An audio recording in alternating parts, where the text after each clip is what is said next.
Welcome to the Longevity Protocol with Dr. Cristina Bosch and Dr. John A. Robinson. We'll be your guides to uncovering the secrets to optimal health, better sex, and happiness. From debunking aging myths to exploring the science behind what it means to live the Longevity Protocol, we'll dive into a wide range of topics. So, get ready for an exhilarating journey in what it means to live well and feel your very best at any age.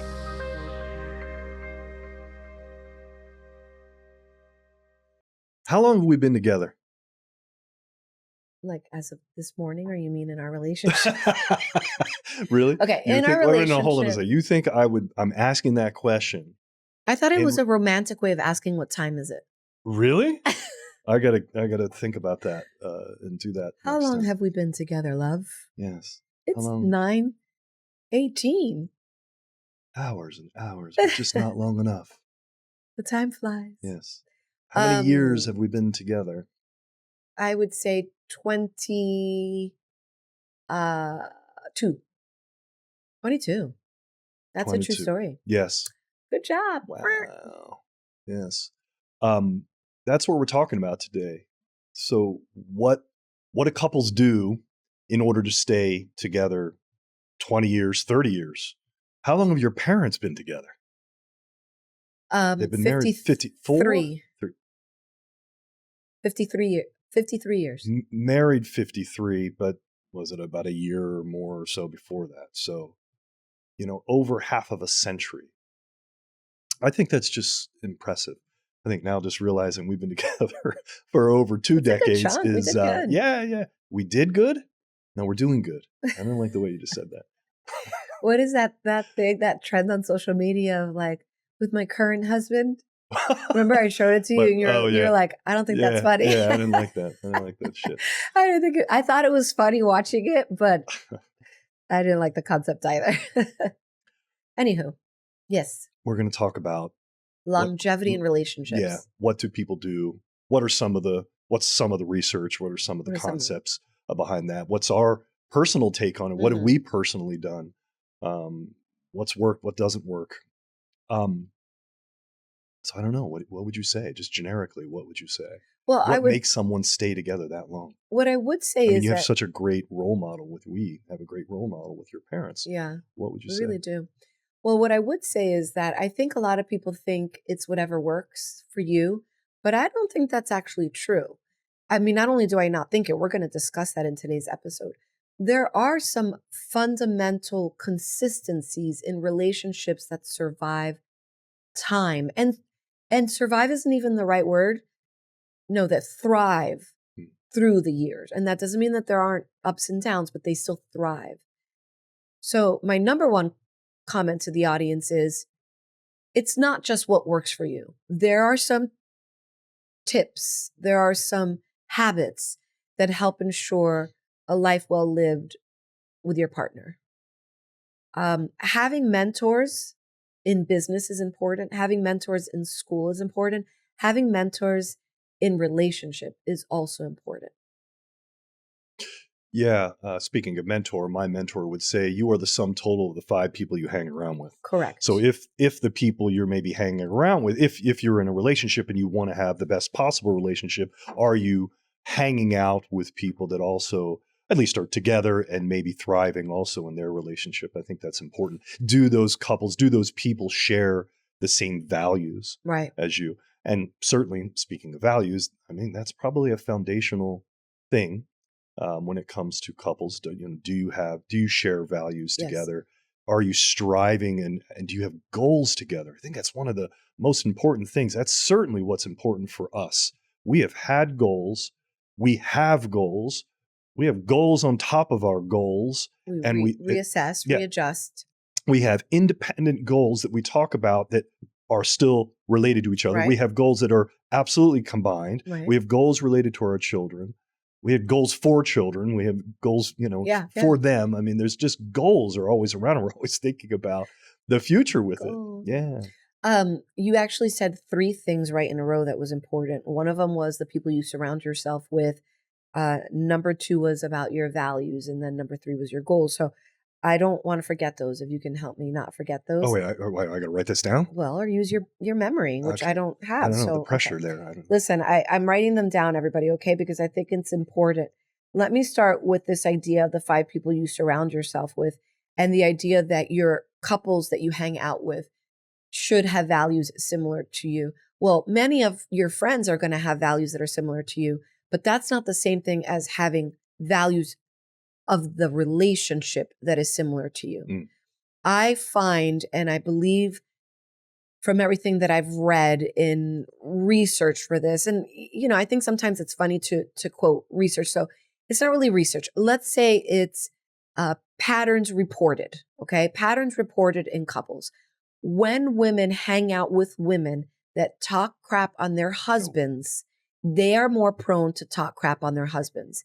And if you are constantly focusing on the negative of your partner, then you will start to see more and more the negative of your partner. So it is a very important thing for women to recognize when you're out with your girlfriends, if they spend a lot of time putting down their husband, you may want to reconsider that relationship, that friendship relationship. That's obviously not a rule across the board. Sometimes you have a friend that's going through a particularly hard time, or sometimes you have friends that are in the process of separating. But I'm talking about those relationships that are like, we're in it for the long run, but all we do is talk smack on each other. mhm. That is not a good relationship to be around.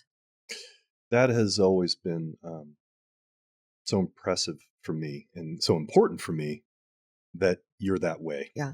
And I would say, gentlemen, you definitely want to be in a relationship with someone who she is your biggest fan, or no, you are her biggest fan, and vice versa. Because Both. I Both. am your Yeah. biggest fan. You are my biggest fan. Am I saying that right? I don't know, but it sounds good to me. Make sure it's that Goals way. and fans. Goals and So fans, far. fandom, real fandom. That's what it should be. I mean, men need respect. They need respect. They need respect in certain ways, almost more than they need love.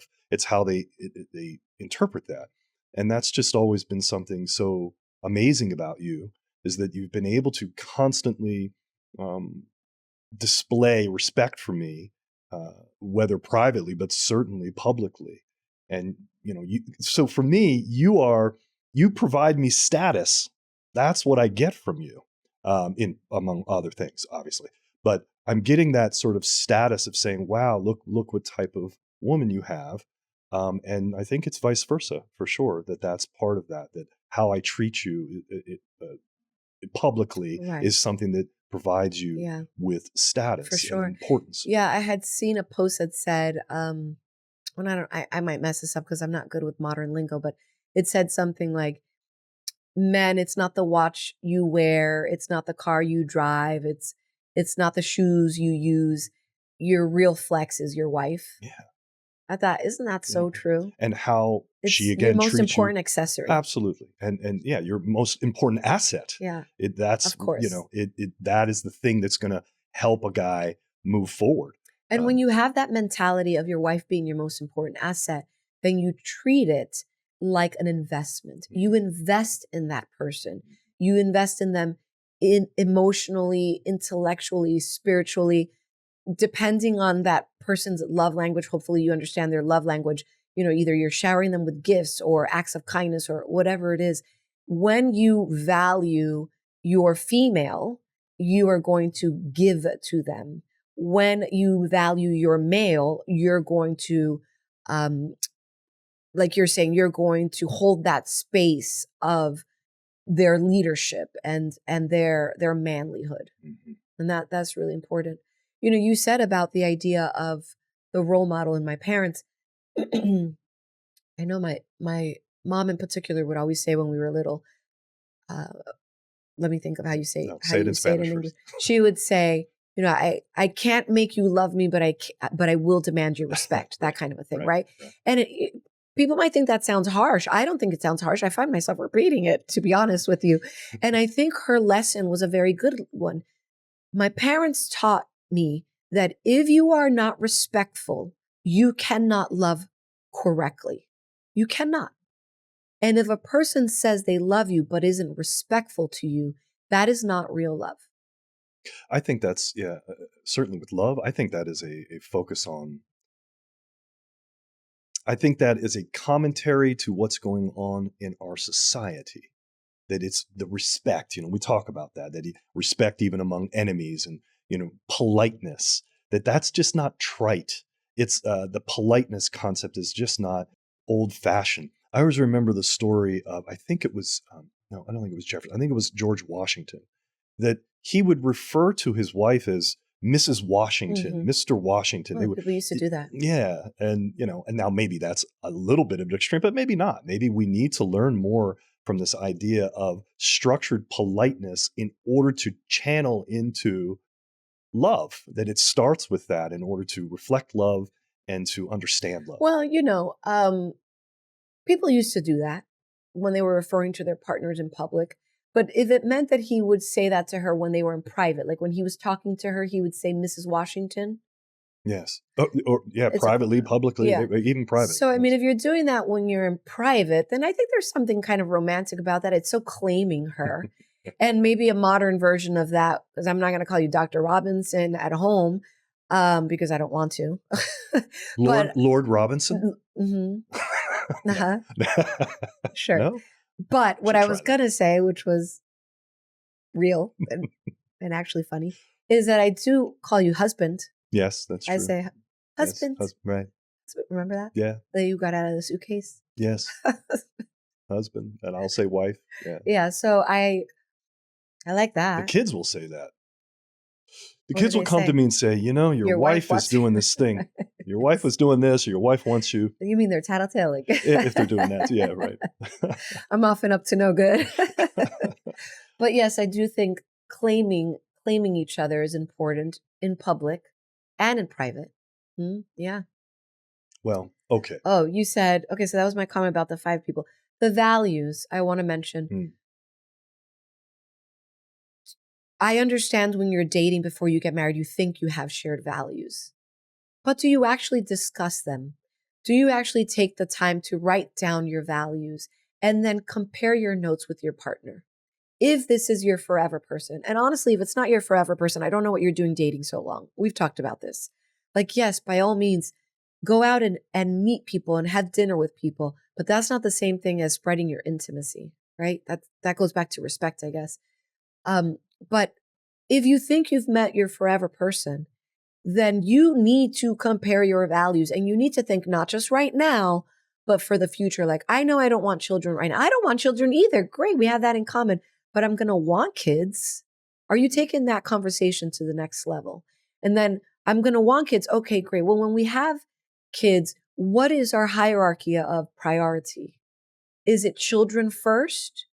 Well, no, it should never really be children first.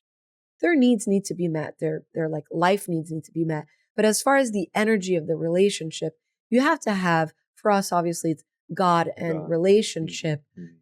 Each other needs to always maintain the keystone, right? Is that how you say that? The keystone to the relationship, so that you never flounder, or that if you do waver a bit, it's easy to come back because you have that strong core. The foundation of it all. Yes, I think. I think this foundation. You mentioned God, and I think that's those kind of conversations need to be had early on. There needs to be an understanding of how are you going to do that, if that is in fact important for you, and that's certainly important for us. What's interesting about that, and I'll say, we have grown in our faith together, and we always had that foundation. We knew from the very beginning, but it has allowed us to evolve into our faith independently and definitely Of course. as a couple, And as um, parents. and as parents, and Hmm. our influence to Yeah. them. Yes, because we always knew it was important to project faith to them, our faith to them.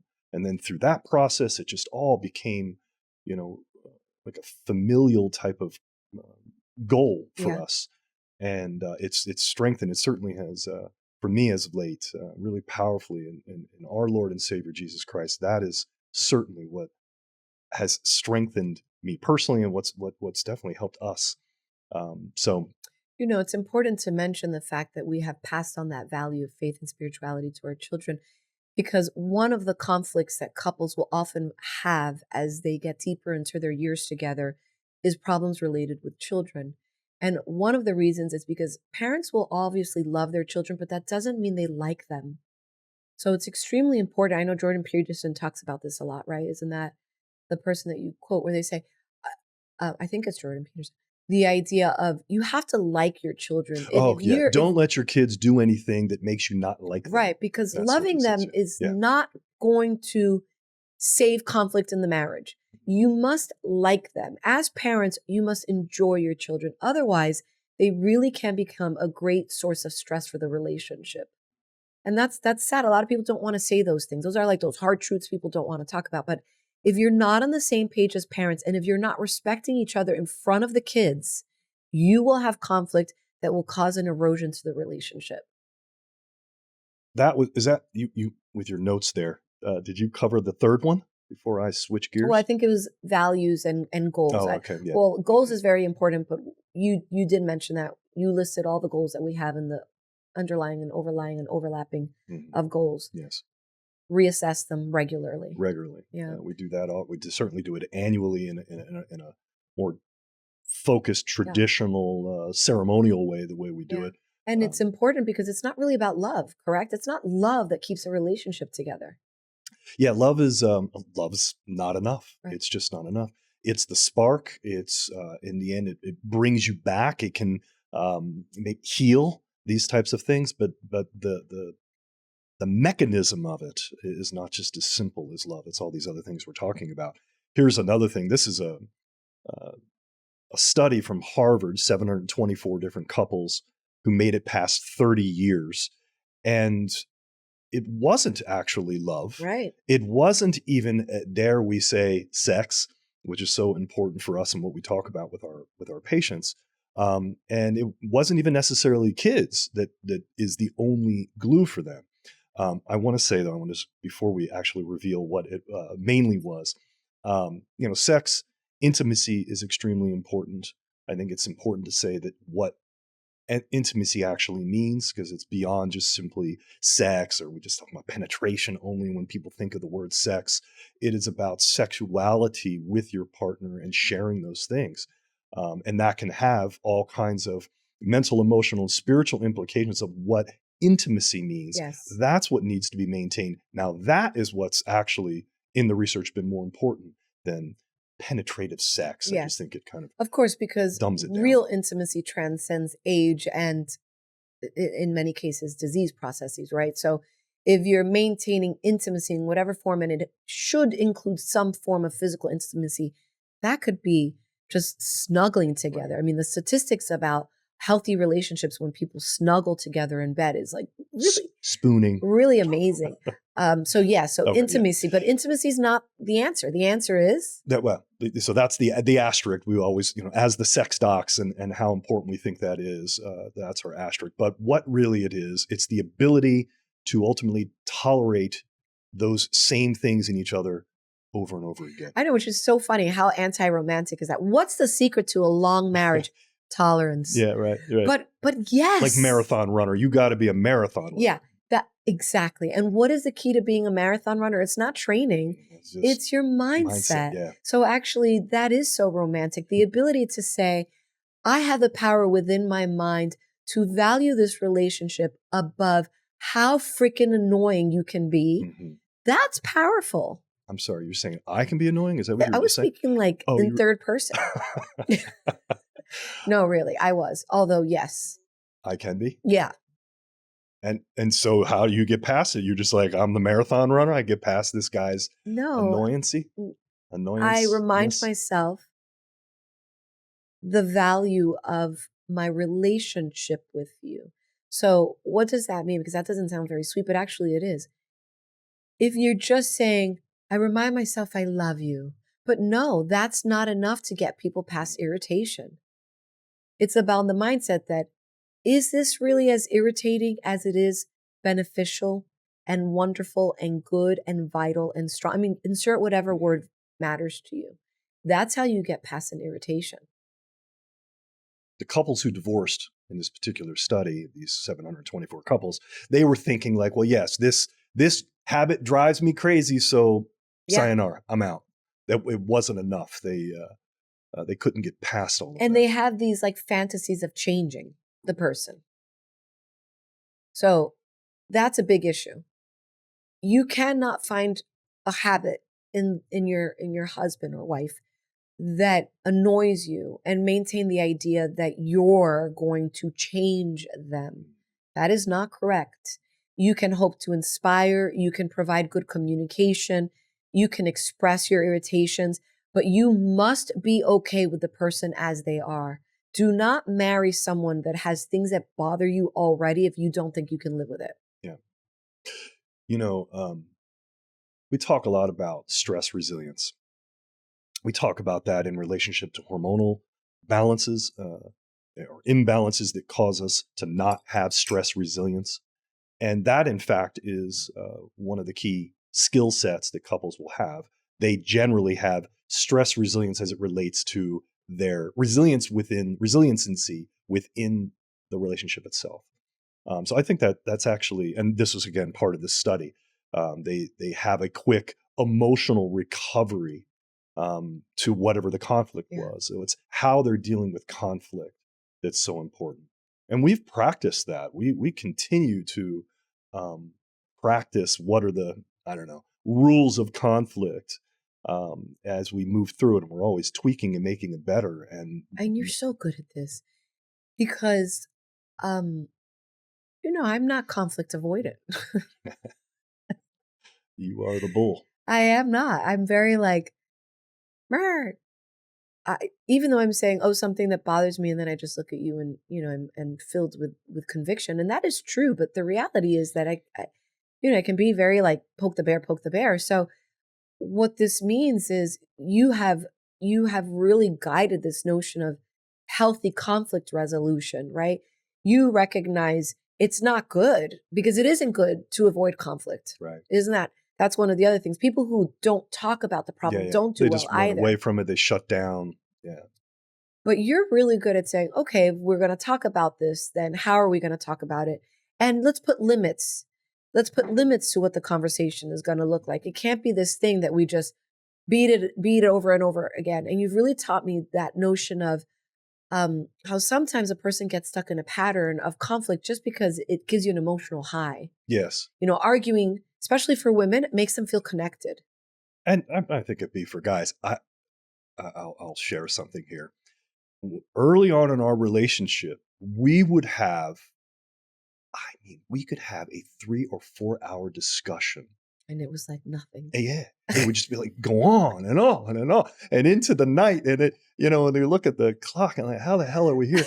It's not to say that we don't have long discussions, but we've certainly, These were like intense discussions. Yeah. It would be repetitive. It would be repetitive. There's no resolution. Yeah, it was just, and there was a certain high we were getting out of it. And obviously there was always this passion and this love and all of this that was going on with it. So it always seemed worth it. Right.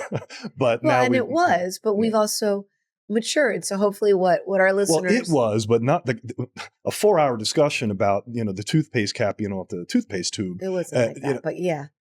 Okay. All right.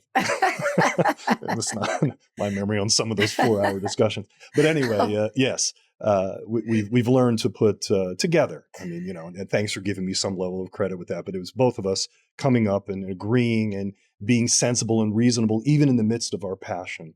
No matter what. I mean, look, I always say to our kids, probably something else I learned from my parents, like, learn from my mistakes. Go ahead and make new ones. Like, don't trip over the same stone I tripped. I'm telling you, this is something we didn't do right. Right. So as the listener, by all means, make do as I say and not as I do. Yeah. Well, okay. That's not my point. My point is saying that to the listener, here's something we've learned, and it's resulted in 22 very productive and, in our case, very joy-filled years. By all means, make your own mistakes, but try not to make this one because it's silly. Those long conversations, maybe they gave us a high, but they exhausted us. And I do think people that can't break the pattern of excessive discussion without fruit just get tired. They get tired, they get worn out, and it becomes unfun. Mm-hmm. So what we've done is we've matured in the nature of our conversations. We don't avoid them, but we also remember that there must be a purpose. There must be fruit at the end of the discussion. And if we cannot agree on fruit, then we've gotten better at saying, okay, well, if we don't agree, then what at least are the parameters with respect so that we can move forward? Wow, that's a great point. And the segue to some of the other aspects of this study. Um, yes, the strongest couples were not bonded by we have everything in common. They're bonded by we face the world together. So yeah, we don't have to agree on everything, and everything's like this perfect kind of commonality. Yeah. It's just that we're going to nonetheless hold hands together as we move Yeah. forward. And one of the ways that couples successfully move forward in disagreements is by having a sense of roles. We were watching the old Anne of Green Gables. The one from the 80s. Yeah, Yes. which is so good. So much better than the newer one. Yeah, Yeah. unfortunately. Yeah. That, like the Anne with an E, it started off good and then anyway, but the old one was really cute. Now, the Cuthberts, was that their name? Cuthberts. Yeah. So they weren't married. They were They're brother and sister, but the aunt would say, or the female would say, remember, we agreed that I was in charge of this domain, right? So her brother would still give his opinions. In this case, it was about the girl, the Anne. He would still give his opinions, but because they had a clear sense of duties and roles and domain, they would defer to what the aunt felt. And usually because the aunt so greatly respected her brother's opinion, she would, of course, take his words into consideration and find that she would change her stance. But I think that's something we've done very well, much like in a business. Who's in charge of what? Because you can't micromanage each other. That's no good. But you must give each other a respectful word. So if I'm in charge of X, Y, and Z and you're in charge of A, B, C, then we do, through accordance and through agreement, defer to each other. Not everybody can do that. But that's certainly a big, big part of all of this. Oh yeah, that's what I was going to say. That it's a shared goal. There's or not just goal. We keep talking about a shared struggle because whether You're saying longevity? that the longevity in that relationship is based on, meaning that underlying thing to be able to agree on and have parameters and these types of things, roles, whatever, is based on some kind of struggle. So, I mean, that can happen in any relationship. If there's struggle, it can actually really, really bring you, it can break you or it can bring you together. Yeah. But we have found that we actually move ourselves into struggle. Certainly we can say that regarding business. I mean, we've done so many things from a business standpoint that definitely wasn't or isn't easy, but it's what brings us together for this common thing.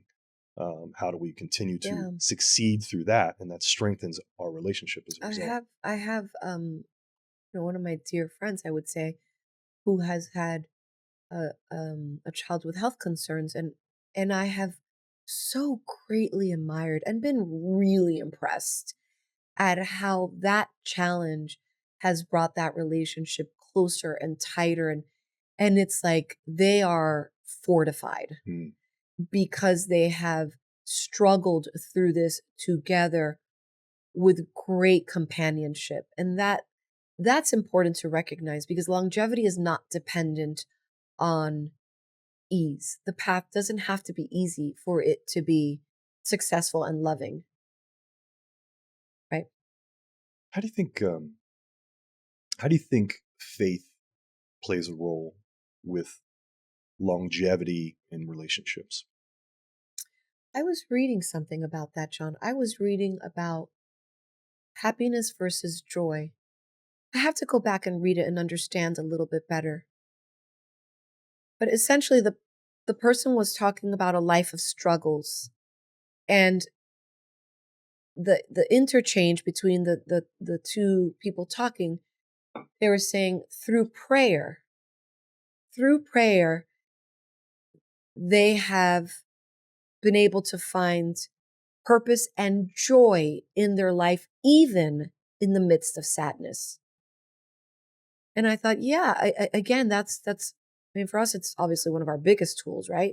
But it's one of the tools where you need to be aligned on a bigger picture so that you can get through your trials and tribulations.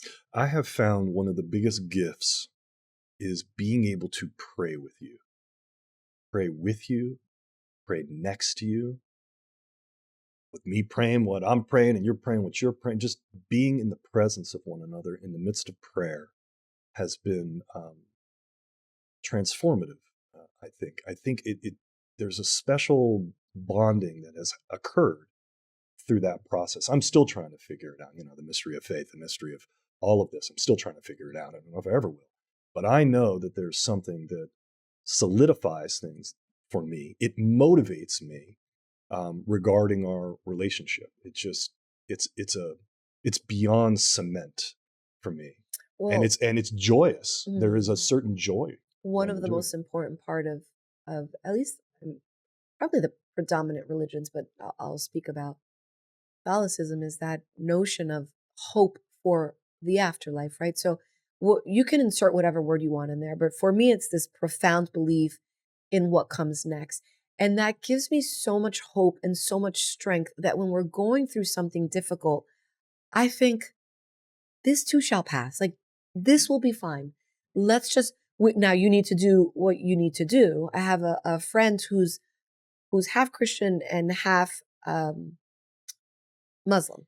And she said, her dad would always say, you still need to tie your camel when you're praying to God. You don't just leave the camel Oh. loose because it could wander away, right? Right. And I think, well, yeah. And then the Christian side, she says, her mom would always say, God helps those who help themselves, right? It's the same concept that you still need to be an active participant. You can't just sit back and say, let this happen to me. No, that's not the point, because if you're doing that, then you're leaving your partner stranded. Mhm.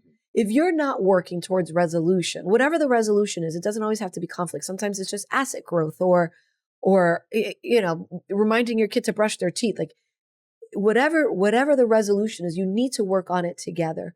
But if you do have the foundation of an aligned faith, then you have an easier time doing that. Amen. So, I mean, what really? How do you summarize all of this? For longevity of Yeah. relationships, number one is, I think, you got to pick the right partner. You have to pick the right partner. I was a young girl once when I said to my friends, nice guys are a dime a dozen. They really didn't like that I said that. And I was like, really? I just think it's so wise. It's like wise behind my ears. But what was my point? My What do you mean point, by nice guy now? What do you mean by that? she was dating a guy that really had very little to offer her in the relationship. And she was old enough to be, we were in our early 20s. So I think when you're in your early 20s, if you're going to be considering a 5-year relationship dating some guy, you get close to the end of your 20s, it's a long time to dedicate to a relationship that doesn't really serve you. So I was saying, nice guys are a dime a dozen. They were early enough in the relationship where I felt I can say that. And she was like, oh my God, Christina. And I was like, well, it's true, but you can insert whatever word in there. You can insert sexy guys are a dime a dozen. Uh, You know, guys who drive nice cars are a dime a dozen. That's not really the thing that is going to make a good partner. What is the thing that is going to make a good partner is, number one, are you clear on your values? And then number two, are they clear on your values and do you agree? So my first summary is pick wisely based on a value system. And that includes your faith. Okay. Okay. Number two would be remember that being in love all the time is not the same thing as having love and respect for your partner. And more importantly, is love and respect and value for the relationship. So longevity is going to take you through that 10-year anniversary, 20-year anniversary, 50-year anniversary, because you have value for the unit. And then I would say number three, which we didn't talk about, is you've got to take life with a great focus on laughter and sunshine and good food and recognizing that even when you're in the middle of struggle, there is hope that this will pass. And that hope has to be based on what makes life worth living. That's just beautifully said. Wonderful summary. Thank you. Would you add? I would not. Very good. I love you. I love you too. Are you liking what you're hearing? Do you want to hear more? Are you loving this great content and do you want to ask us a question? Please like, subscribe, and comment.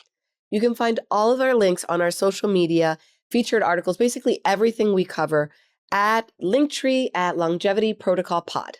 And if you want to understand and hear a little bit more about our personal lives, follow us on Instagram at The Sex Docs. Here's where you can comment and ask questions that we will directly answer in our videos. Be sure to subscribe to our Substack. This is where we get far more information for you, protocols on longevity and health, and definitely the notes for today's episode. And finally, if you're ready to make a change, a real change in your own life, feel free to check us out at our private practice at hormone-zone.com.